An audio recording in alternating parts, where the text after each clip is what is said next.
संगत जी, आज के सत्संग की शुरुआत कर रहे हैं और आज इनवाइट करेंगे पूनम आंटी को। पूनम आंटी आए और सत्संग शेयर करें। जय गुरु जी। जय गुरु जी संगत जी। और शुक्राना बहुत बहुत गुरु जी का, उन्होंने हमेशा हमें अपने शरण में रखा, हमें अपने शरण में लेके आए और रखा, और आज मौका दिया मुझे ये सत्संग शेयर करने के लिए। संगत जी, गुरु जी का तो ऐसा है कि कब जुड़ जाए हमें ही नहीं पता है। जुड़ने के बहुत टाइम बाद अपने को समझ में आता है कि हाँ, हम किसके शरण में हैं और कौन हमें हमारा देखभाल कर रहा है। मैं बॉम्बे में रहती हूँ और मेरी मम्मी जो दिल्ली में रहती है, वो सबसे पहले गुरु जी से जुड़ी थी 98 में, शायद 1998 में। एंड मैं जब भी बॉम्बे से दिल्ली आती रहती थी तो मम्मी के पास आती थी, तो 4-5 दिन के लिए, एक साल में एक बार या कभी 1.5 साल में एक बार, तो हम गुरुजी के यहाँ जाते थे। और फिर वहाँ शबद, एम्पायर स्टेट जाते थे उस वक्त, एंड शबद चलता रहता था। ज्यादा कुछ समझ में नहीं आता था मुझे, और लेकिन हम बैठते थे और उसके बाद लंगर खा के उनसे आज्ञा लेकर जाते थे। और कई बारी बहुत सारा प्रसाद भी देते थे वो, कड़ा प्रसाद, और या फिर आई थिंक एक बार उन्होंने बूंदी के लड्डू सब चूरा करके ऐसे हाथ में मल के हमें सबको देते थे। एंड जनरली वो किसी से कुछ कहते नहीं थे, सब लोग आते थे, माथा टेकते थे और बैठ जाते थे, शब्द चलते रहते थे। सिर्फ कभी किसी को स्माइल कर दिया, and just give smile, knowing look और ऐसे कुछ, बट जनरली कुछ कहते नहीं थे। तो ऐसे एक बार मुझे याद है, शायद 2005 की बात होगी, मुझे एग्जैक्टली अराउंड दैट टाइम। और उस वक्त हम वैसे ही गए और माथा टेका और फिर बैठ गए। और जब आई थिंक आज्ञा लेने के टाइम आया तो गुरुजी ने मुझे कहा कि तुम्हारी पीएचडी हो गई। तो मैं बोला नहीं गुरुजी। अब इसके पीछे ये था कि मैं ऑलरेडी काम कर रही थी और मेरा छोटा बच्चा था, एंड उस वक्त आई थिंक शायद 2 या 3 साल का होगा। तो मेरे पेरेंट्स बोलने लगे कि तुम्हें पीएचडी कर लेना चाहिए, अगर कॉर्पोरेट सेक्टर में नहीं, मतलब लेट होता है, बच्चे को नहीं संभाल सकते, तो तुम टीचिंग कर लो, इसलिए पीएचडी करो। तो उस चक्कर में जब 2001 की बात हुई, एंड मैंने एग्जाम भी लिखा था पीएचडी के लिए, और मिला भी, मुझे एडमिशन मिल गई थी, लेकिन उनके पास गाइड नहीं था। और बहुत अच्छा इंस्टीट्यूट, मतलब बॉम्बे का सबसे बड़ा इंस्टीट्यूट था एमबीए का, तो उस वहां पे मिल गया था, लेकिन उनके पास गाइड नहीं। तो सिंस एनीवे मैं अपना काम कर रही थी और मेरा जॉब अच्छा चल रहा था, तो मैंने भी उस पर ज्यादा ध्यान नहीं दिया कि चलो चल रहा है। ये 2001 की बात थी। और जब गुरुजी ने 2005 में शायद कहा, तो सब लोग मुझे देखने लगे कि क्या बात है। मैं भी, और आई थिंक मेरा भाई वगैरह सब आए हुए थे, तो वो भी क्या है ये, तो मेरे को भी नहीं, मैंने भी कुछ नहीं कहा कि मुझे भी पता नहीं। और अगले साल जब एड आया था पेपर में पीएचडी के लिए फॉर वर्किंग प्रोफेशनल्स, बहुत अच्छे इंस्टीट्यूट बॉम्बे का, तो मैंने अप्लाई किया और आराम, ये 2006 की बात है, और मुझे एडमिशन मिल गई। और जब मिली उसके बाद में बहुत अच्छे से गाइड भी बहुत अच्छे मिल गए, और उसके बाद बहुत सारी मुश्किलें आई ड्यूरिंग द पीएचडी, लेकिन सब निकल गया। और 2010 में मैंने अपना कंप्लीट किया, 2011 में मुझे डिग्री भी मिल गई। अब मैं 2006 की बात करती हूँ। आई थिंक मम्मी को काफी टाइम से गुरुजी बोलते रहे कि तुम अपनी बेटी को बुलाओ, बेटी को बुलाओ। तो शायद मम्मी हमेशा बोलती थी कि वो नहीं आ सकती, मतलब छोटा बच्चा है, ऑफिस भी है, वो छुट्टी लेगी नहीं, मैं वैसे भी कम लेती हूँ छुट्टी, तो कैसे बुलाऊं। मतलब शायद एक आध बार शायद बोला भी होगा मुझे, बट उन्होंने भी इतना फोर्स नहीं किया, मैंने भी शायद नहीं इतना ये किया। फिर I think October Diwali time mummy, हम गए दिल्ली, गए कि हम दिवाली दिल्ली ही जाएंगे, मम्मी, मैं और मेरे हस्बैंड, अंकल और बेटा, हम दिल्ली गए। और एज यूजुअल एम्पायर स्टेट गए और लंगर किया। और जब आज्ञा लेने की वक्त आया, तो गुरुजी से जब आज्ञा लेने गई, तो मुझे उन्होंने कहा तू कल है ना इतने, ते कल फिर आई, लंगर खा के जाए। मैंने अच्छा गुरुजी, तो बोले मम्मी की जरूरत नहीं है, भाई के साथ आ जाए। ठीक है। तो मेरे को समझ नहीं आया क्यों, लेकिन अगले दिन गई और लंगर खाया मैंने और आज्ञा लेके चली गई। और दिस वाज अक्टूबर 2006। उसके बाद में आते आते शायद दिसंबर जनवरी तक ऐसा हो गया कि हमारे कंपनी में जो राइवल कंपनी के जो ऑफिशियल्स थे वो आके हमारी कंपनी में काम करने लग गए और वो अपने लोग लेके आ गए। तो वातावरण बहुत खराब हो गया, बहुत पॉलिटिक्स था और सिचुएशन बहुत ही ज्यादा खराब हो गई। तो हमको काम करने की वहां पे इच्छा ही नहीं थी। वो भी ये चाहते थे कि ये पुराने लोग यहाँ से चले जाएं। एंड तो उस सब में मुझे मतलब बहुत दुख था और बहुत फिर बाद में डिप्रेशन सा होने लगा कि अब नई जगह ढूंढो, नया ये करो। और उसके बाद पता नहीं बहुत डिप्रेशन हुआ और वो डिप्रेशन पे खैर दूसरी जॉब भी मिल गई और मेरे को उसके बाद मैंने एक के बाद एक बहुत जल्दी जॉब्स छोड़ी, जबकि पहले 2 जॉब्स में 6-6 7-7 साल रही, बट जल्दी जॉब्स ही मिले, तनख्वाहें भी अच्छी मिली, लेकिन खुशी नहीं थी, बहुत डिप्रेशन में थी। और बीच बीच में एक आध बार आई थिंक मई 2007 की बात होगी जब आई थिंक हर हफ्ते में बीमार पड़ रही थी और 5-6 किलो तो ऐसे ही कम हो गए, वेट ऐसे कम हो गया। बहुत डिप्रेशन में थी, लेकिन बहुत बहुत दुखी और बहुत ही मतलब, लेकिन फिर भी गुरुजी के आशीर्वाद से ये था कि मेरा ऑफिस चल रहा था, घर चल रहा था, बट कैसे भी चल रहा था। और शायद वो पीएचडी का भी ये था कि वो 3 साल जब मेरे खराब थे उस समय वो शाम को घर आती थी और अपना पीएचडी पे बैठ जाती थी, काम घर का काम खत्म करके बच्चे को पढ़ाई करके करवा के फिर रात को बैठ जाती थी और वो काम करती थी। तो मेरे को टाइम ही नहीं था सोचने का कि क्या मेरे पर बीत रही है या ऐसा क्यों, या डिप्रेसिंग थॉट्स कम आते थे क्योंकि मेरा पूरा दिन इतना बिजी जाता था। एंड उस चक्कर में सब मतलब हो रहा था अंदर से बहुत दुखी और अंदर से जैसे खोखला सा थी, लेकिन ऊपर से सब सही था। किसी को शायद पता नहीं चलता था कि कि अंदर क्या चल रहा है, बट शायद गुरुजी के इससे बहुत अच्छे से निकलता चला गया। उसके बीच में मतलब वो 3 साल में 2 या 3 जॉब चेंज हुए।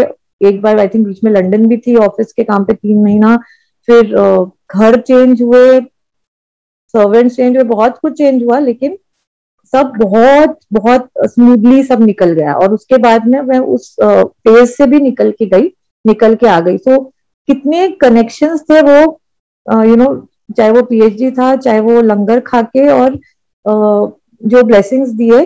तो अगर खराब वक्त भी आता है, जो आता ही है, हम बिकॉज हम लोग इस रूप में हैं, तो हमारे पास जो हमारे कर्म है तो हमें उन्हें काटना ही है। और जो गुरुजी कहते हैं कि 10% तुम काटो, 90% मैं तुम्हारे काट दूंगा। तो वो 10% भी हमको शायद बहुत मुश्किल होता है निकालना, लेकिन वो गुरुजी के साथ के शरण में आते होते होते हम आराम से काट लेते हैं। और उस वक्त शायद हमें ये लगता रहता होगा शायद क्या गुरुजी नहीं हो, लेकिन पीछे जब के हम देखते हैं तो हमको पता चलता है कि बहुत कुछ हो सकता था जो नहीं हुआ, और बहुत अच्छा हुआ हमारे साथ जो इतने में ही हम छूट गए। अब और मेरे को याद है इवन पीएचडी का जब फाइनली जब डिग्री मिलने थी तभी बीच में बहुत अड़चने आई, पता नहीं। बीच में मेरा गाइड है उनको भी छोड़ना था वो इंस्टीट्यूट, और वो दूसरी जगह ज्वाइन कर रहे थे। तो वो बोले कि मैं 1 साल सबैटिकल पे हूँ, तो जल्दी खत्म कर। फॉर्चुनेटली उन्होंने उसी वक्त नहीं छोड़ा, वो 1 साल के बाद छोड़े। तो उन्होंने मुझे धक्का मार मार के कि तू जल्दी खत्म कर।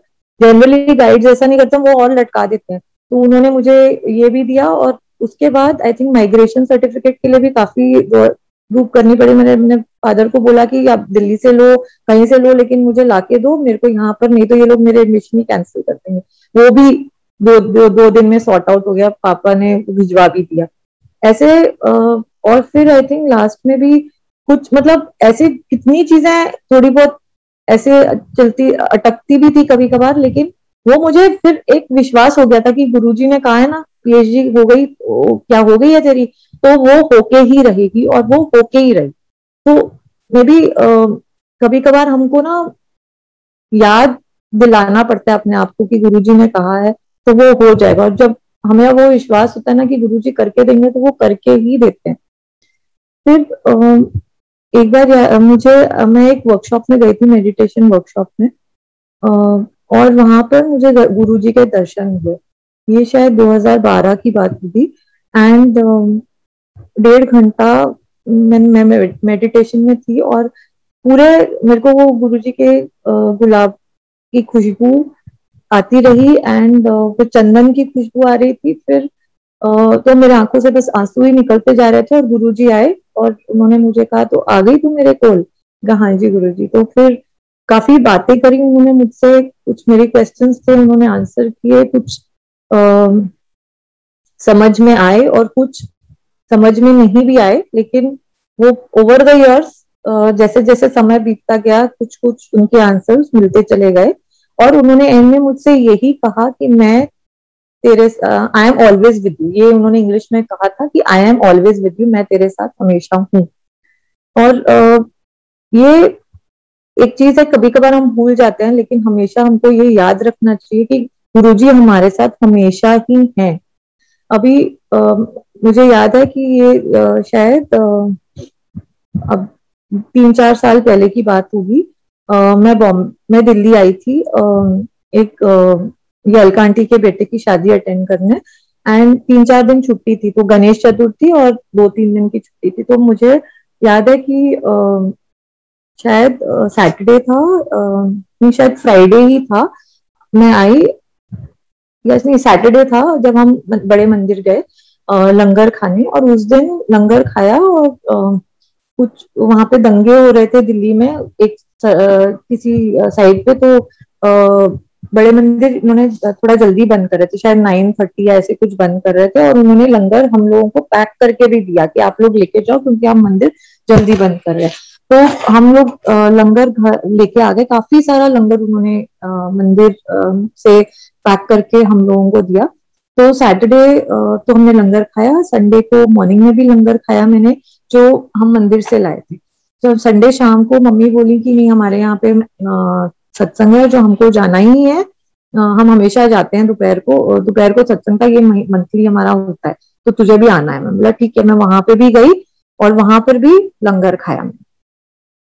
और फिर अगले दिन मंडे था, मैं अगले दिन आई थिंक थोड़ा लंगर फिर भी मंदिर का बचा था, तो वो उस दिन भी लंगर खाया और फिर घर बॉम्बे निकल गई। ट्यूसडे जब ऑफिस के लिए गई, ठीक ठाक था मौसम, कोई प्रॉब्लम नहीं थी। एंड हाँ एक और चीज था, उस सत्संग में जब मम्मी के यहाँ पे गई थी, आई थिंक गुंजन अंकल के घर में सत्संग था। एंड उनके यहाँ पे एक ही चीज मेरे को आती रही, मैं तेरे साथ हमेशा हूँ, I am always with you, वो ही गूंजता रहा, जो मुझे समझ नहीं आया क्यों।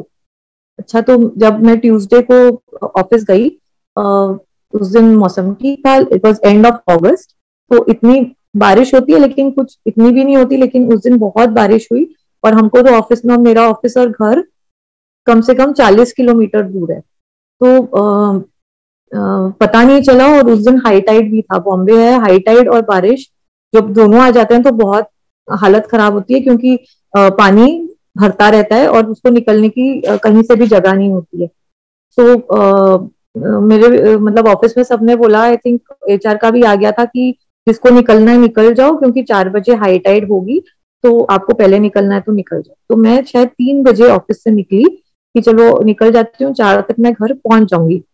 अच्छा, मैं निकल तो गई और मेरे को कहीं भी पानी नहीं मिला। मैं स्टेशन पे आई, गोरेगांव स्टेशन, और ट्रेन चल रही थी, तो मैंने ट्रेन ले ली, उनका ट्रेन फास्टेस्ट है तो ले ली। और सडनली अंधेरी पे ट्रेन रुक गई, दैट मीन्स 2 ही स्टेशन आगे निकले थे, और उन्होंने कहा यहीं पे ट्रेन सब खत्म हो जाती है और आगे नहीं चलेगी। अब उतर तो गई ट्रेन, और फिर इतनी ज्यादा वहां पर भीड़ थी क्योंकि सब ट्रेन वहीं पे जाके रुक गई और आगे जा ही नहीं रही थी, और वहां से मेरा घर कम से कम 30 से 35 किलोमीटर दूर है। तो उतर तो गई, अभी वहां से मैं स्टेशन उतर, और मैंने सोचा वहां से मैं ऑटो ले लूंगी और मैं कहीं तो पहुंचूंगी, फिर वहां से देखूंगी कुछ करूंगी। तो पहले तो ऑटो ही ना मिले, तो कोई ऑटो वाला जाने को तैयार ही नहीं। तो फाइनली एक ऑटो वाला मिला, और वो बहुत भक्त था हनुमान जी का, बोलता ठीक है मैं आपको ले जाऊंगा। तो वो 5वां ऑटो वाला था, उसने मेरे को बिठा लिया, और वो अपने हनुमान जी का ये कर रहा था अपना, भजन कर रहा था, करते करते आधे रास्ते, थोड़े रास्ते पहुंचे तो बोलते यहाँ, पुलिस बोली यहाँ से नहीं जा सकते, बहुत पानी है। दूसरी तरफ से कहीं गली गली से वो मेरे को लेके गया, हम वेस्ट की साइड चले गए, और बहुत आगे 3-4 बार उसका ऑटो रुक गया, लेकिन वो फिर भी चलाता रहा, कुछ तो ये करके प्रार्थना करके चला देता था। तो फाइनली एक जगह पे मिट्ठी बाई कॉलेज के पास में विला पार्ले में जाके वो रुक गया, बोलता है अब नहीं चला सकता मैं, और पानी ऑटो में भरने लगा। और उसके बाद ना इट वॉज ऐसे लग रहा था जैसे मैं समुद्र के बीच में अटक गई हूँ। अब मेरे को समझ ना आया कि मैं वहां से कैसे निकलूंगी और कहाँ जाऊं। फिर याद आया कि मेरे कजन्स रहते हैं पास ही में, तो उनके यहाँ चली जाती हूँ, तो उनका घर भी 2 किलोमीटर दूर था। तो उनको फोन किया, भैया, कहते हैं हाँ पूनम मैं घर पे हूँ। मैं बोला, कहते बस तू चल के आ जा। मैं बोला अच्छा। अभी मैं चलने लगी तो पानी ना तब तक एंकल तक ही था, तो एड़ियों तक था। और मैंने सोचा ठीक है चल चल के पहुंच जाऊंगी। और आई थिंक 5 या 10 मिनट तक वो नीज तक आ गया, घुटनों तक पानी आ गया। और मतलब इतनी जल्दी जल्दी पानी बढ़ रहा था, और थोड़ी और 5-7 मिनट या 10 मिनट के बाद तो वो वेस्ट तक आ गया था, पानी पेट तक आ गया था। और मुझे नीचे कुछ दिखाई नहीं दे रहा था, और मैं अकेली चल रही थी और कोई रास्ते में भी नहीं था। मुझे ये लगा कि कहीं गटर आएगा तो पता भी नहीं चलेगा, पानी इतना है। और पानी के अगेंस्ट चल रही हूँ तो मेरी टांगे भी दर्द हो रही थी, पूरे सब कपड़े भी गीले, और नहीं चला जा रहा था। बस मेरे को सिर्फ वही एक गुरुजी का ये आता है, आई एम विद यू, मैं तेरे साथ हमेशा हूँ।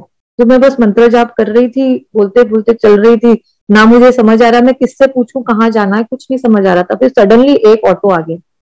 वो ऑटो आया, ऑटो में कोई बैठा हुआ था। मैंने उनको बोला प्लीज मेरे को ना यहाँ तक छोड़ दो, प्लीज आपको रास्ते किधर भी जाना है बट मुझे यहाँ तक ही छोड़ दो, मैं वहां से आगे चली जाऊंगी। ऑटो वाला बोला ठीक है, वो आदमी भी बोला ठीक है। मेरे को उसने वहां तक आज जितना जुहू चर्च वो बोला वहां तक छोड़ दो, उसने वहां तक छोड़ा। वहां से पूरा ड्राइव में एक इतना भी पेट पानी नहीं था, मतलब वाटर लॉगिंग नहीं था। और वहां से 5-7 मिनट का और रास्ता था, मैं उनके घर को आराम से शांति से घर पहुंच गई। और कोई प्रॉब्लम नहीं हुई। और उस दिन एक बड़े मतलब बहुत ही फेमस डॉक्टर थे, वो बेचारे गटर में हार्डली आई थिंक 5 मिनट दूर होंगे अपने घर से, और गटर में चले गए। And his body was found after 2 days। तो इतना डर गई। और उस दिन मेरे को ख्याल है कि हाँ गुरुजी उस दिन मेरे को इतना उन्होंने लंगर खिलाया, 3 दिन कंटिन्यूअसली लंगर खिलाया। और वो मेरे को हमेशा वही बात आ रही थी कि मैं तेरे साथ हमेशा हूँ।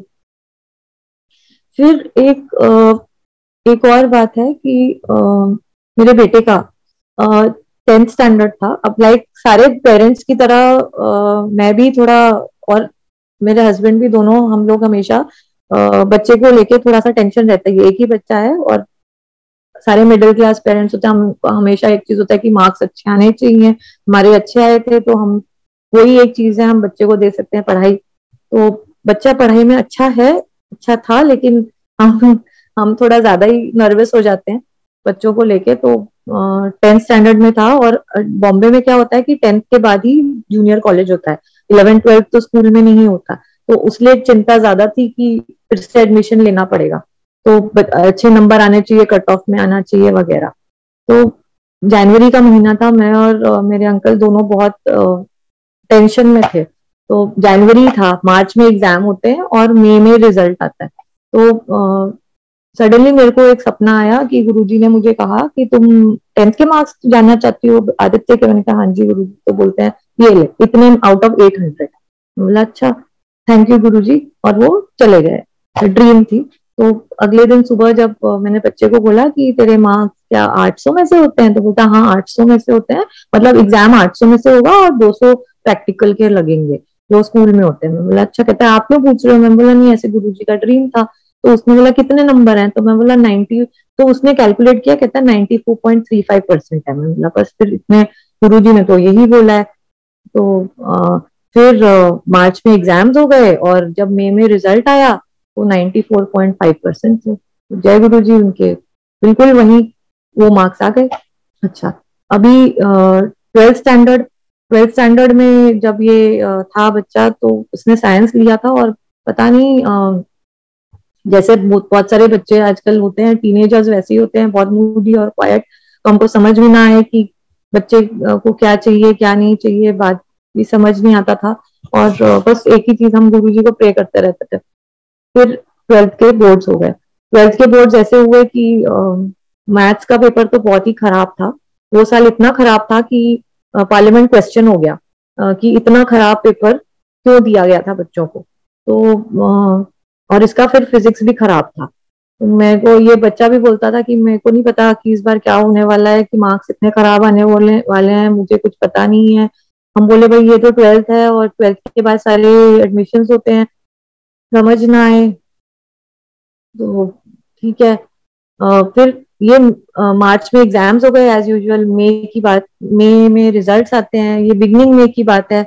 एक दिन उसी टेंशन में मैं ड्राइंग रूम में बैठे बैठे रोते रोते रात को सो गई सोफा पे। और बस गुरुजी आप प्लीज इसको 12th निकलवा दो प्लीज गुरुजी, बोलते बोलते मैं सो गई। आंख लग गई होगी और रो रही थी और सो गई।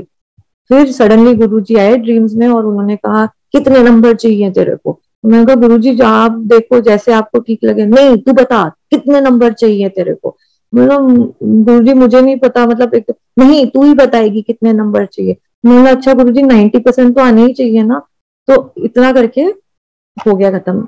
मेरा बेटा बोलता है 90 तो मेरे कभी भी नहीं आ सकते, आपको पता है कितना गंदा पेपर गए थे, ये हो गया था। मैंने कहा गुरुजी ने बोल दिया तो 90 आ ही जाएंगे। एंड वही हुआ। जब इसके रिजल्ट्स आए तो 450 आउट ऑफ 500 थे, विच वॉज एग्जैक्टली 90%। अच्छा उसके बाद में बच्चा मेरे पर बहुत गुस्सा हुआ। कहता है आपने मुझे 90% ही क्यों बोला गुरुजी को, आप 95 नहीं बोल सकती थी, 100 नहीं बोल सकती थी। तो मैं बोला जो मुंह में से निकल गया मुझे नहीं पता, तब तो तुमको 90 भी नहीं आ रहा था। एनीवे लेकिन बाद में अब मैंने सोचा कि हाँ गुरुजी हमेशा बोलते थे मानो, मांगो नहीं मानो।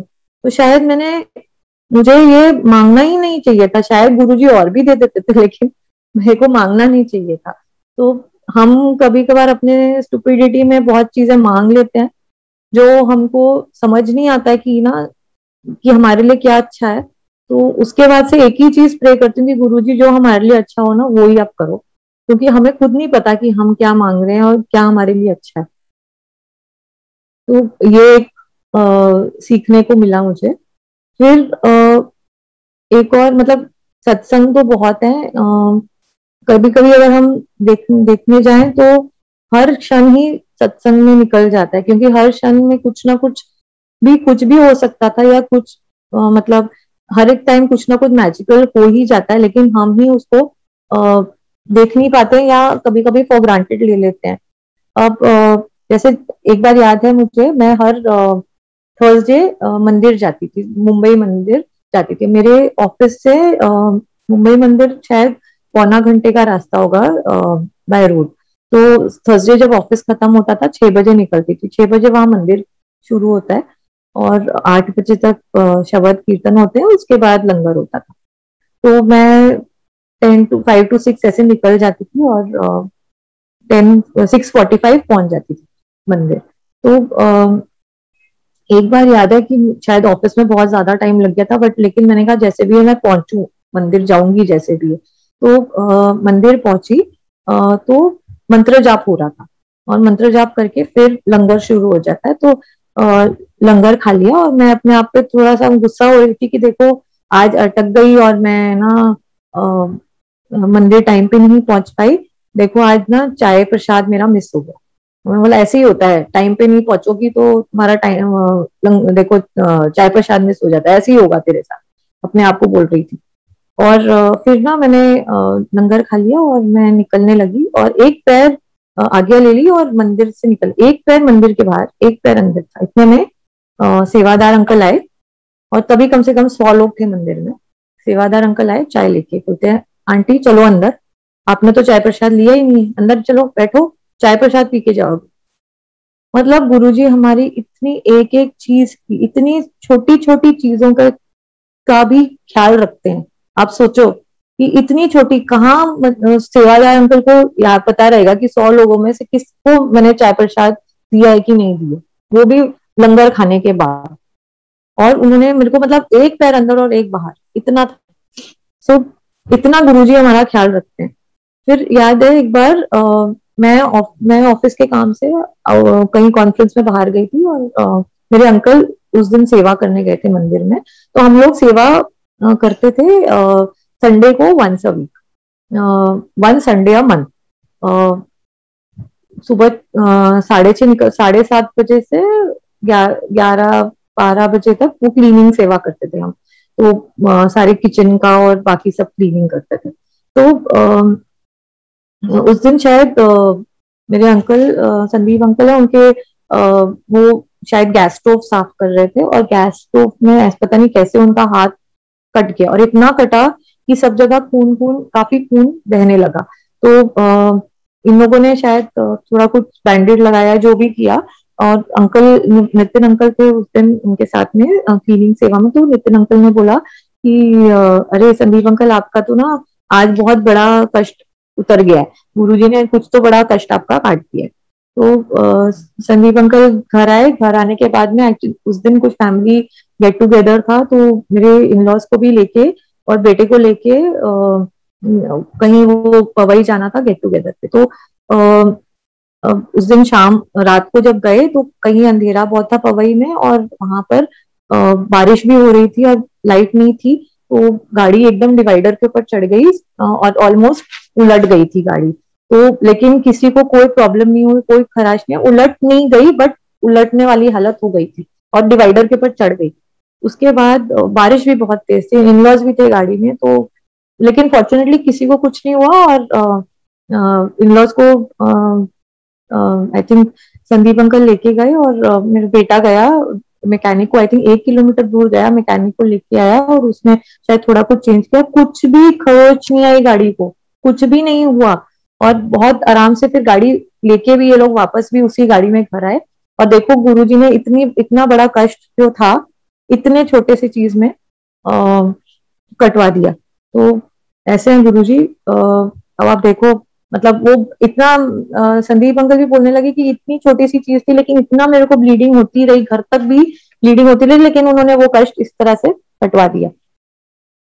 फिर एक बार की बात है कि अब ये आई थिंक ये सेवा, मेरे मंदिर की सेवा की बात है। हम इतना बिकॉज दोनों काम करते हैं तो समाव नहीं, मुंबई मंदिर में ऐसा था कि 2 बार महीने में सेवा करने आना पड़ता है। और इतने मतलब एक वर्किंग डे और ऐसे सारे काफी सारे ऐसे रूल्स है जो हम नहीं कर पा रहे थे उस वक्त। तो मैं पहले, हम लोग सेवा करने आते तो फिर मैंने ऑप्ट नहीं किया कि नहीं कर पाएंगे, बिकॉज ऐसे सब है कि 2 बार महीने में और ऐसे एक वर्किंग डे तो पॉसिबल नहीं हो पाता था। मैं मुश्किल से अटेंड कर एक बार आ जाती थी थर्सडे को, लेकिन हम बहुत दूर रहते हैं मंदिर से, 40 किलोमीटर दूर है, तो नहीं हो पाता था। तो एक बार तो उस दिन वो एक आंटी मुझे मिली, वो पुरानी संगत की आंटी है। तो उन्होंने मुझे कहा कि अच्छा तुम तो जाती हो ना, तुम सेवा करती हो मंदिर में। मैंने कहा नहीं आंटी, अब तो मैंने मंदिर में नहीं, अभी नहीं आंटी, अब नहीं करती, क्योंकि इतना सब नहीं कर पाऊंगी, हमसे नहीं हो पाएगा। तो फिर मैं तो एक ही बार आ सकती हूँ, वो एक संडे ही आ सकती थी, फिर और नहीं आ पाती, तो इसलिए अब मेरा छूट गया है। तो वो बोली कि पूनम ऐसे नहीं कर सकती हो। तो मैंने कहा क्यों? तो बोलते पता है अभी बड़े मंदिर में कहाँ तुमको सेवा करने को मिलती है, लाइनें लगती हैं सेवा करने के लिए, गुरुजी अगर तुमको मौका दे रहे हैं तो तुम्हें सेवा करनी चाहिए। मैं बोला अच्छा आंटी, थोड़ा, मैंने कहा, कहते हैं तुम्हें पता है फिर बाद में सेवा करने के लिए लाइन लग जाएगी, अगर तुम्हें मौका मिल रहा है तो करना चाहिए सेवा। मैं अच्छा आंटी ठीक है। तो मैं बाहर इतनी ये ज्यादा तो हम कभी बात करते नहीं है, तो लंगर के टाइम शायद ये बात हुई। उसके बाद मैं बाहर निकली और मैं एक अंकल से मिली जो सेवा कर रहे थे, वो नितिन अंकल। तो मैंने कहा अंकल आपको पता है कि कुछ सेवा है जो मैं कर सकती हूँ, क्योंकि इतना टाइम मैं नहीं दे पाऊंगी, हमसे नहीं हो पाएगा। तो बोलने लगे कि नहीं आंटी, मैं भी सिर्फ इसका करता हूँ, मैं अभी वो इंचार्ज नहीं हूँ, तो मैं भी नहीं, मुझे नहीं पता सेवा का। मैंने अच्छा। इतने में से एक और अंकल आए, दौड़ते दौड़ते मेरे पास आए, मैंने उनको कभी देखा भी नहीं। तो उन्होंने मुझे कहा कि आप पूनम टंडन आंटी हो? मैंने बोला हाँ जी। तो बोलते कि आपने अपना सेवादार के लिए नाम दिया हुआ था। मैंने कहा हाँ जी दिया था। तो बोलते हैं कि आप सेवा कर सकते हैं। मैंने कहा हाँ कर सकते हैं, लेकिन आपके अंकल भी सेवा कर सकते हैं। मैंने कहा कर सकते हैं अंकल, लेकिन हम सिर्फ संडे को आ सकते हैं और सुबह क्लीनिंग सेवा में आ सकते हैं, एक संडे अ मंथ। तो बोलते हाँ आंटी, आपको जैसे भी सूटेबल है आप बताइए, आप कर सकती है, कोई प्रॉब्लम नहीं है। तो मैंने कहा अच्छा आपको किसने बताया? कहते नहीं, हमको बस किसी, वो अंकल ने बोला है कि आपको सेवा करने के लिए बोल दिया जाए। तो आपका नाम दिया हुआ था फाइल में, हमने आपका नाम देखा और मैं आपको ढूंढते ढूंढते आया।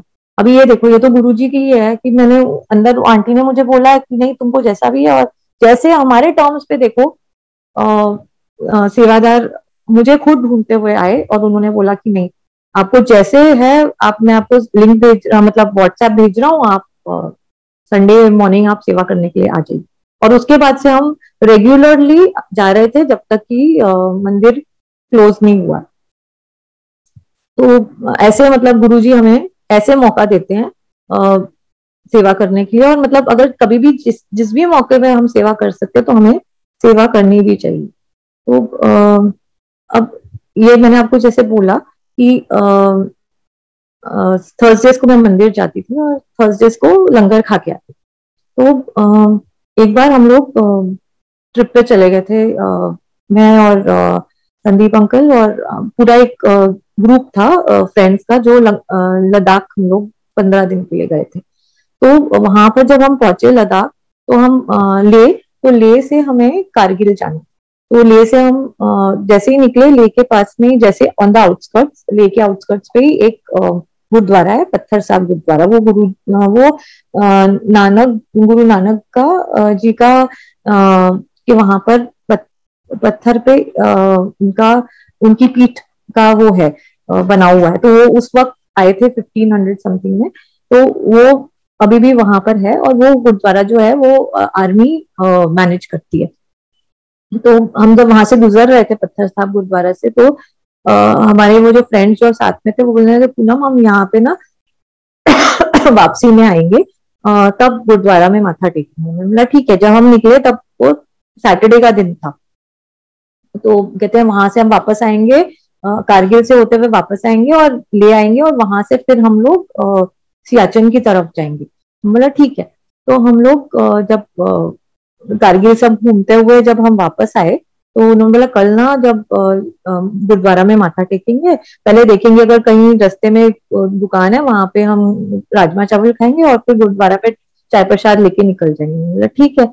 अच्छा, ऐसा हुआ कि जो उनका दुकान थी जहाँ पे राजमा चावल मिलते हैं, वो शायद उस दिन बंद थी, और हम लोग फिर सीधा निकल गए और सीधा गुरुद्वारा में पहुंचे लंगर के टाइम। 1 बजे लंगर था और 1 बजे हम पहुंचे एग्जैक्टली जैसे लंगर सर्व हो रहा था।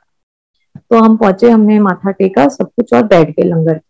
और जैसे ही मैंने लंगर खाना शुरू किया, तो मुझे एक चीज, मैंने अपने जो फ्रेंड्स थे सामने, मैंने बोला आज कौन सा दिन है? तो बोले आज थर्सडे है। तो मैंने कहा जय गुरु जी। बोले क्यों, क्या हो गया? मैं बोला अरे थर्सडे को तो मैं मंदिर जाती हूँ और हमेशा लंगर खाती हूँ, तो आज गुरुजी ने मेरे को यहीं पर लंगर खिलवा दिया है, देखो।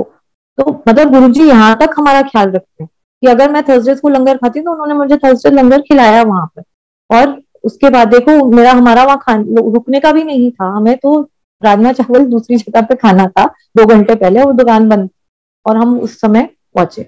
तो इस तरह इतना एक एक इतनी छोटी छोटी चीज के लिए गुरुजी हमारा इतना ख्याल रखते हैं। फिर ऐसे अभी जैसे हमारी मेड है, उसका नाम ज्योति है, तो उसके भी वो महाराष्ट्रन है, और वो इतनी है कि वो मराठी में ही हमसे बात करती है, हिंदी तक में बात नहीं करती। और वो ऐसे ही गुरु जी से जुड़ गई, जैसे हम लोग सत्संग अपने घर में करते थे, तो गुरु जी के साथ में जुड़ती चली गई। हम बोलते थे ठीक है तेरे को बैठना है तो तू बैठ, नहीं बोलती नहीं मैं भी बैठूंगी, क्यों? मेरे को उसके मराठी में बोलती थी मला शांति वाटत, मतलब मुझे शांति मिलती है। बोला ठीक है। फिर एक दो अभी कुछ कई साल हो गए, मतलब वो 8 साल से मेरे पास है। तो बोलती है कि हाँ अब तो मुझे सब समझ आता है, मतलब हाँ सत्संग मुझे सब समझ में आता है, पंजाबी है तो क्या मुझे सब समझ में आता है। और वो बोलती है इतनी बार जब भी सत्संग हुआ, एक बार जब हमने एक बार अपने घर पे सत्संग पहली बार जब किया था, तो मुंबई मंदिर शुरू ही हुआ था, तो एवरी ऑल्टरनेट वीकेंड में खुलता था। तो जो तभी इतनी संगत नहीं होती थी, बट लेकिन काफी थी कि 250 लोग तक आते थे, तो वो घर में आते थे। तो मेरे को भी शुक्राना का सत्संग करना था कि मेरे बेटे का 12th जब हो गया, और उसके बाद में बच्चे को लॉ में एडमिशन मिल गई और बहुत अच्छे कॉलेज में एडमिशन मिली, जो वो चाहता था, और बहुत खुश था उसके बाद। तो हमने कहा कि हम शुक्राना करेंगे गुरु जी का। तो शुक्राना के लिए मैंने जब हमने वो अपने मुंबई कोऑर्डिनेटर अंकल से पूछा कि कहाँ पे, बोले नहीं घर पे करेंगे। मैंने कहा ठीक है। बस मैंने सोचा, उनसे पूछा कितने लोग होते हैं अंकल, तो वो बोलते हैं 250 लोग होंगे। भी 250 लोग हमारे घर में, हमारा घर बड़ा है लेकिन 250 लोग तो नहीं आ सकते। तो मैं ये सोच रही थी कैसे करें। फिर मैंने बोला अच्छा हम क्या शायद हॉल ले लें, कैसे करेंगे, समझ नहीं आ रहा था। बोले अंकल बोले कि गुरुजी अपने आप करवाएंगे। मैंने कहा अच्छा, लेकिन अब अच्छा, उसके 2-3 दिन के बाद ही हमारे जो नेबर्स हैं सामने, वो आंटी छोड़ के चली गई, घर छोड़ के चली गई। उनके ऊपर कहीं कुछ सीलिंग वीलिंग कुछ गिर गया, बोलती है मैं इस घर में नहीं रहूंगी, हम लोग गवर्नमेंट क्वार्टर्स में रहते हैं। वो छोड़ के चली गई। और मेरी जो मेड है, जो काम करती है हमारे घर में, ज्योति, वो बोली कि वो आ गई इमीडिएटली, बोलती है भाभी आपको पता है ये सामने वाली चली गई है, अब उनका घर हम ले लेंगे, सत्संग के लिए बिल्कुल परफेक्ट पड़ेगा। मैं बोला हाँ, अरे जा रही है। और वो तो बिल्कुल हमारे घर के सामने ही है, तो पूरा एक्सटेंडेड घर मिल गया मेरे को, जितना हमारा घर बड़ा उतना ही वो, और पूरा घर हमको मिल गया। तो बहुत अच्छे से 1-1.5 महीना पहले हमको ये घर मिल गया। हमने उसका अलॉटमेंट सेक्शन में जाके 2 दिन के लिए घर अलॉट करवा लिया, बिजली करवा ली, और सब हमने, हमारा बहुत अच्छे से सत्संग हो गया। हम इतना थोड़ा डरे हुए भी थे कि इतने लोग आएंगे, हम कैसे हैंडल करेंगे, बट बहुत ही अच्छे ढंग से सत्संग हो गया। और उसमें मैं एक और चीज, हमारी नेबर है एक आंटी, साउथ इंडियन आंटी है, और वो शिवजी में को बहुत मानती है। और कभी कभार मैं अपने गुरुजी का जब भी उनको कभी कभार बताती थी कि ऐसे गुरुजी ऐसे, तो बोलते थे हाँ मेरे को भी सत्संग में बहुत मन हो रहा है। कि चीज मैं काफी एल्डरली है, अब तो 80 ईयर्स की, 80+ है। तो तब भी बोलती थी कि चलो तू कब करवा रही है सत्संग, मैंने कहा करवाऊंगी तो आंटी आपको बोलूंगी। तो वो आई सत्संग में, और वो डायबिटिक है। अच्छा, तभी तो मंदिर के सेवादार भी थे, तो उनको मना नहीं, तो मैं बोला आंटी जो भी है आपको खाना ही है, जितना भी लंगर प्रसाद है, चाय प्रसाद है, आपको लेना ही है। बोलती है अच्छा ठीक है। डरते डरती उन्होंने चाय प्रसाद भी लिया, लंगर प्रसाद लिया, लंगर प्रसाद के साथ में हलवा प्रसाद भी लिया, और फिर वो खाया, सब कुछ जो भी प्लेट में था खा भी लिया, और घर चली गई। और फिर अगले दिन सुबह भागते भागते मेरे पास है। मैंने कहा क्या हुआ आंटी? कहती है बहुत बहुत बड़ा चमत्कार हो गया। मैंने कहा क्यों? कहती है कि पूनम मैंने अपना ब्लड शुगर का सुबह सुबह टेस्ट ले लिया, क्योंकि रात को बाद मैंने इतना चाय भी 2 बार चाय प्रसाद ले ली, फिर लंगर प्रसाद भी ले लिया, और उसमें इतना सारा हलवा खाया, घी वाला, इतना स्वादिष्ट हलवा था प्रसाद का, तो खा भी लिया। मैंने सोचा आज तो शुगर मेरी तो हालत खराब हो गई होगी, तो देखा नॉर्मल से भी कम थी। ये तो सही में जय गुरु जी। मैंने कहा देखो, मतलब मेरे को भी ये हो गया। मैंने कहा लोग जय गुरु जी। तो वो खुद बाद में एक और कहीं सत्संग था, वो कहने लगी मुझे तो सत्संग बोलना ही है ये, अगली बार कहीं जब अपना साउथ मुंबई का सत्संग था, बोलती मुझे साथ में लेके जा, मुझे ये शेयर करना है। और वो किधर भी होता था, कभी भी उनके पास 10 सत्संग हमेशा गुरु जी के होते थे, कभी भी। आज भी आई थिंक लास्ट दिवाली भी शी कॉल्ड मी अप, क्योंकि हम लोग सब अभी कोविड के टाइम्स में हैं और अपने घरों में हैं, तो किसी को मिलते नहीं है, तो उनका फोन आ गया दिवाली वाले दिन सुबह सुबह। मैंने कहा क्या हो गया आंटी? कहती हैं पता है सुबह सुबह मुझे इतने सारी गुलाब की खुशबू आ गई, गुरुजी ने मुझे ब्लेस किया। 1 घंटा, सुबह 5 से 6। कहते कोई थोड़ी ना उस समय कोई परफ्यूम लगाता है। मैंने सबसे पूछा भी किसी ने परफ्यूम लगाया? कहते सब तो सो रहे थे घर में, कौन परफ्यूम लगाएगा? तो कहते हैं मुझे, और उनको हमेशा गुरुजी ने कितनी बार उनको ब्लेस किया है, मतलब जबकि वो रेगुलर सत्संग नहीं है, बट वो बहुत मन से आती हैं, पूरा टाइम मेडिटेट करती थी, और इतने मन से। और इनफैक्ट आई रिमेम्बर उस दिन उन्होंने जब मेरे घर से गई थी सत्संग के बाद, तो वो बोलने की बहुत आराम से मैं सोई हूँ, और मेरी बेटी का मुझे बहुत चिंता है, क्योंकि शी इज ऑल्सो 50 एंड शादी नहीं हुई है। तो वो कहती थी, मैं ये सोचती थी कि मेरी बेटी मेरे बाद में कौन उसका ख्याल रखेगा। आज मुझे समझ आ गया कि चिंता करने की कोई जरूरत नहीं है, गुरुजी हमेशा हमारे साथ हैं। और मतलब उसी वक्त वो उस दिन शायद ये शब्द चल रहा था, चिंता मत करो, चिंतन करो। तो कह रही है मुझे मेरा मैसेज मिल गया। तो ऐसे हमारे गुरुजी हैं। फिर अच्छा, ज्योति का सत्संग ऐसा था कि जो हमारी मेड है ज्योति, तो वो कहती थी कि ये जो बड़ा सत्संग हुआ उसमें बहुत सेवा करी थी, मतलब सामने वाले घर का पूरा साफ सफाई करना, मतलब कितने आई थिंक 1 महीने से बंद था, तो सब साफ सफाई उसी ने किया, और घर का भी साफ सफाई जो भी और बाकी काम उसने सब उसने करा। और उसके बाद में जैसे 2-4 लोग जो जिन्होंने हमें हेल्प किया, हमने उनको पैसे दिए, तो इसको भी हमने पैसे दिए। तो बोलिए नहीं मैं पैसा नहीं लूंगी, ये मेरी सेवा। तब हमको पता चला कि ये भी हमारे साथ मतलब गुरुजी के साथ जुड़ गई है। तो उसके बाद कहती है हमें, हमारे पास आई और बोली कि गुरुजी ने इतना, जब भी आपके यहाँ सत्संग होता है मैं भी ब्लेस हो जाती हूँ। उसके हस्बैंड को ड्राइवर है, और वो कहने लगी कि गुरुजी कि वो उसको गुरुजी का कितनी ब्लेसिंग थी कि कितने सालों से टैक्सी की उन्होंने उसने लाइसेंस लिया हुआ था उसके हस्बैंड ने, लेकिन और किसी रिश्तेदार के घर में वो लाइसेंस पड़ा था, लेकिन वो लाइसेंस उसको देता ही नहीं था और खुद टैक्सी चला रहा था। तो वो कितनी बार मांग लेते थे कि भाई मेरा लाइसेंस मुझे दे दो, वो बोलता था नहीं कहीं खो गया है, हमें नहीं पता, हमें नहीं पता। तो कितने साल निकल गए, हम तो थक गए। सडनली कहते हैं आपका सत्संग, आपके घर पे सत्संग हुआ, उसके एक हफ्ते के बाद वही लोग आए और बोलने लगे ये लो आपका लाइसेंस, हमें मिल गया आपका लाइसेंस। तो उसके बाद उसके हस्बैंड ने लोन लिया, लोन भी आराम से मिल गया, टैक्सी ले ली और टैक्सी चलाने लग गया। उसने अपनी नौकरी छोड़ दी और टैक्सी चलाने लग गया, और टैक्सी में उसकी काफी अच्छी बरकत हुई। और उसके बाद जब भी आई थिंक जब यहाँ पे टैक्सीज काफी कम हो गई और आई थिंक मिनी बस चलने लग गए, तो उसको आई थिंक टैक्सी भी बहुत आराम से ही could sell it off, and उसको काम भी बहुत अच्छा मिल गया और उसने वापस काम शुरू कर दिया। उसके बाद एक बार हमारे घर में सब सत्संग हुआ, उसके बाद कहने लगी देखो मैंने, मेरे को घर के लिए लोन मिल गया, उनका कुछ शायद छोटा सा जमीन बिक गया था, उनको अपने हिस्से का पैसा मिल गया, उसने थोड़ा और एक्स्ट्रा पैसा डाला लोन का, और उसने एक घर बॉम्बे में दूर विरार में खरीद लिया। कहने लगी वो भी मैंने अभी किराए पे चढ़ा दिया है, तो मेरा देखो गुरुजी ने मेरे लिए इतना घर का भी इंतजाम कर दिया। तो उसके इतने, उसके खुद के भी इतने सत्संग होते हैं, मतलब इतना उसको उसको भी इतना विश्वास है ना गुरुजी का, अगर हम कभी भी भूल गए ना, वो नहीं कभी भूल, अगर हमसे कभी ये रह गया कि अरे ये ना हमने जल प्रसाद नहीं चढ़ाया या भोग का नहीं, वो पहले बोलेगी भोग नहीं चढ़ाया आज, आज ये नहीं हुआ, बोला नहीं भाई अभी लगा रहे। तो उसको हमसे ज्यादा कई बार एट टाइम्स हो जाता है कि ये नहीं हुआ है, गुरुजी का करना है पहले, ऐसा है। तो एक बार याद है मुझे, मैं मंदिर से आ रही थी और ये क्लीनिंग सेवा करके, तो उस दिन बहुत सारे फ्लावर्स एक अंकल शायद लेके जाते हैं, फ्लावर्स वो लेके जाते थे और बहाने के लिए। तो शायद उस दिन वो अंकल आए नहीं, तो उन्होंने कहा कि आंटी आप ले जा सकते हो ये ये फ्लावर्स मंदिर से। मैं बोला ठीक है बहा देना, मैं बोला हाँ मेरे यहाँ पे तो सी पीछे ही है, मैं बहा दूंगी। तो आई थिंक 5 या 6 किलो के फ्लावर्स थे, तो वो मैं सारे कैसे भी लेके आई, और मैंने ज्योति को कहा कि चलो जाके बहा के आते हैं।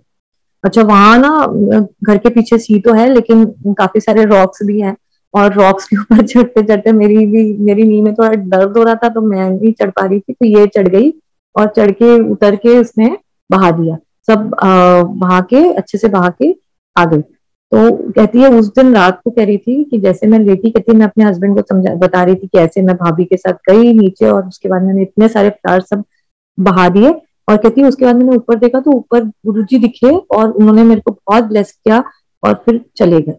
तो बहुत खुश हुई उसके बाद, कहती है कि गुरुजी के ब्लेसिंग्स, और कहती है उसके बाद से कहती है कि मेरे बच्चे को कभी, बेटा उसका बहुत गुस्से वाला होता था और उसको बहुत बुखार आता था, क्योंकि कभी मुझे मेरा बेटा कभी भी तंग नहीं करता है और बहुत अच्छे से ना गुस्सा होता है ना उसको बुखार आता है और ठीक ठाक रहता है। और वो वही नहीं, उसके बाद कितनी भी बात होती है किसी की भी, उसके चाहे घर घर में कितने रिश्तेदार होते हैं बीमार होते हैं, तो पहले मुझे बोलती कि आप मंदिर से जल प्रसाद ले आओ। मेरे को याद है यहाँ तक कि एक बार संदीप अंकल मेरे हस्बैंड, उनको ये हो गया था H1N1 स्वाइन फ्लू हो गया था, जब स्वाइन फ्लू बहुत चल रहा था, एंड मैं उस दिन अकेली गई थी सत्संग में। तभी हमारे आई थिंक मंदिर नहीं था और हम लोग अलग किसी ना किसी के घर में या हॉल में सत्संग करते थे बॉम्बे में। तो मैं वहां गई एंड जब मैं माथा टेक के आई थिंक जा रही थी, तो जल प्रसाद अपने जहाँ पे हम जूता वगैरह छोड़ते थे, तो वहां अंकल थे। तो वो अंकल ने बोला कि आज आंटी आप अकेली आई हो, तो मैं बोला हाँ जी। कहते क्यों? मैंने बोला अंकल की तबीयत ठीक नहीं है, उनको ना स्वाइन फ्लू हो गया। तो मैंने बोला लो ये जल प्रसाद लो और घर जाओ। बोला ठीक है।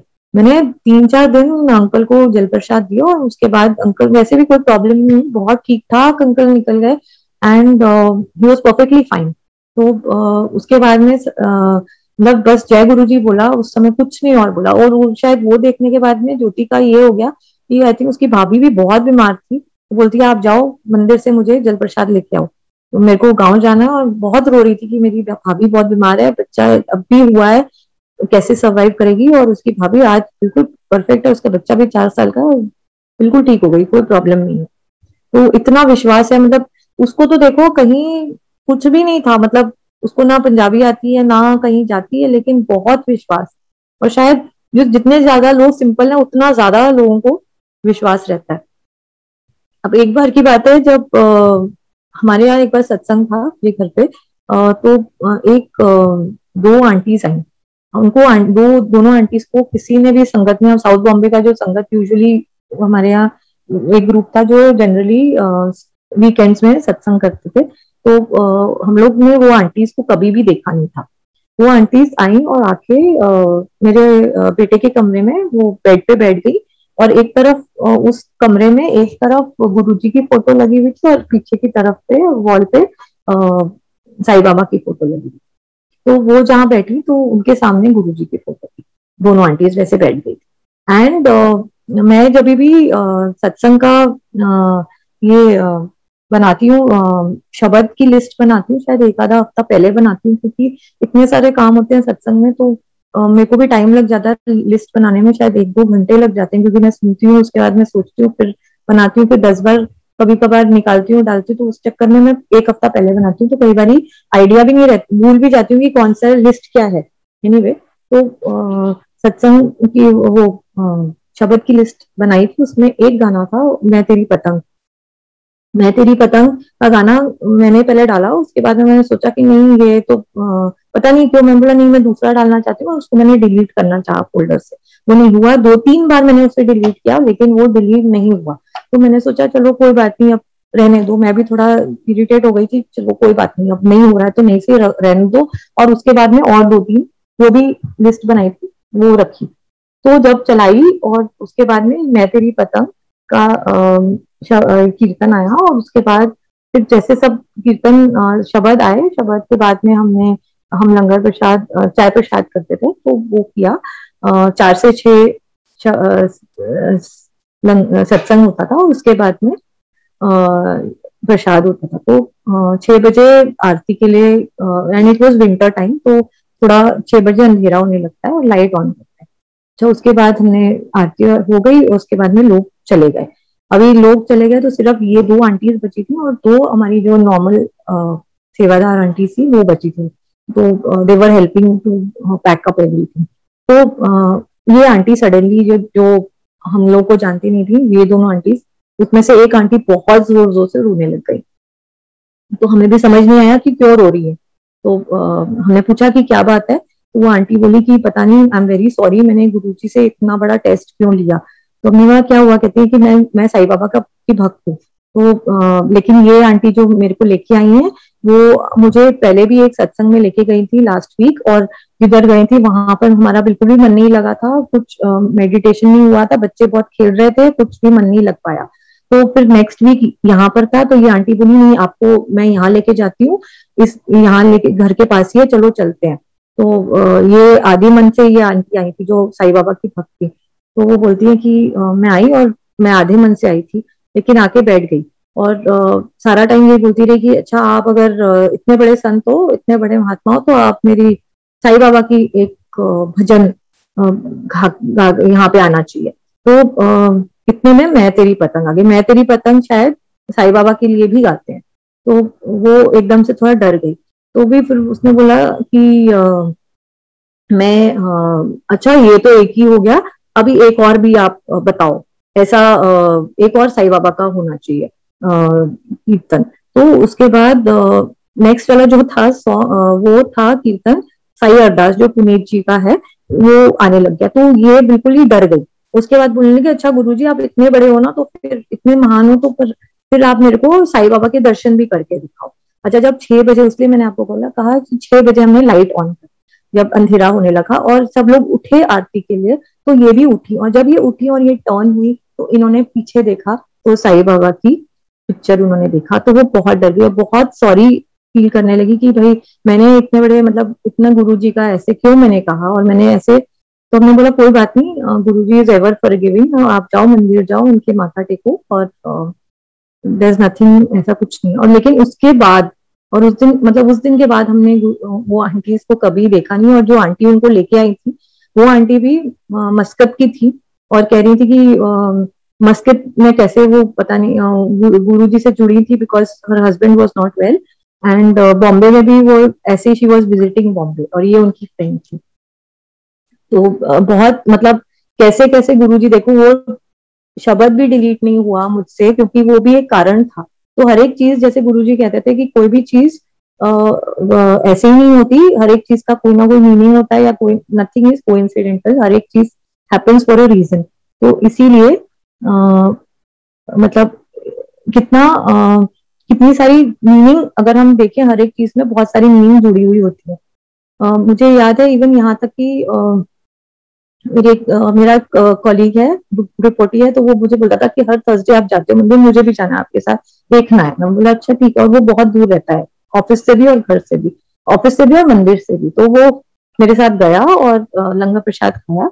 और मैंने बोला उसको कि मैं तेरे को बोरीवली स्टेशन छोड़ूंगी। और बोरीवली स्टेशन से भी उसका घर कम से कम 30 किलोमीटर दूर था, और उस समय मानसून था, बारिश बहुत हो रही थी। तो मैं बहुत डर भी गई थी। मैंने कहा भाई मैं वहां तक छोड़ सकती हूँ? कहता है हाँ, मैं वहां से बस ले लूंगा खाने के लिए।